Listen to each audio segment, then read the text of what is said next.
Titan लापता क्यों हुई? माहिरीन सुराग लगाने में मसरूफ, ताहाल आबदोज का पता न चल सका। समंदर में जाने वाली आबदोज टाइटन जदीद टेक्नोलॉजी और आलात से लैस थी। इसके बावजूद 18 जून को अपने सफर के महज 1.25 घंटे बाद ही लापता हो गई। माहिरीन के जहन में यही सवाल है कि 7 बैकअप सिस्टम, जदीद तरीन टेक्नोलॉजी और आलात से लैस आबदोज आखिर कैसे लापता हो गई। अमरीकी सहाफी तो गुज़िश्ता बरस इस आबदोज में सफर कर चुके हैं। उनका कहना है कि आबदोज में राबतों का निजाम निहायत मौसर और जदीद तरीन है। उसके लिए 2 निजाम इस्तेमाल किए गए हैं। एक से टेक्स्ट पैगाम सतह पर मौजूद कश्ती या बहरी जहाज को मौसूल होते हैं और दूसरा हिफाजती आवाज या सिग्नल्स हैं। सहाफी के मुताबिक हर 15 मिनट बाद खारिज होने वाली हिफाजती आवाजें इस बात की निशानदही करते हैं कि आबदोज सही काम कर रही है। अमरीकी सहाफी ने खदशा जाहिर किया है कि आबदोज में बिजली का निजाम मुनक़ता हो गया होगा या दबाव के बाइस फट गई होगी। माहिरीन का दावा है कि आबदोज टाइटन को इस तरह तैयार किया गया है कि किसी भी वजह से कोई मुसाफिर बेहोश भी हो जाए तो आबदोज समंदर की सतह पर वापस आ जाती है।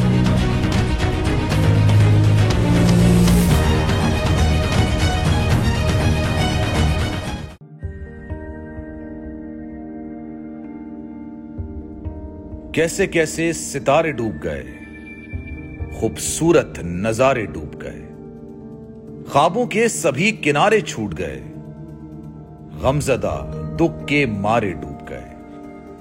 कितनी मुश्किल का सामना है यहां, कितने लोगों के प्यारे डूब गए। आओ मिलकर करें मदद सबकी, जिनके सारे सहारे डूब गए। आजमाइश में मिलकर एक हुए, नफरतों के इशारे डूब गए। कितने प्यारे हमारे डूब गए। कौमी सानहे की सूरत हाल से लम्हा बलम्हा बोल रखेगा बाखबर। गम की इस घड़ी में बोल तारकीने वतन के अहले खाना के साथ खड़ा है।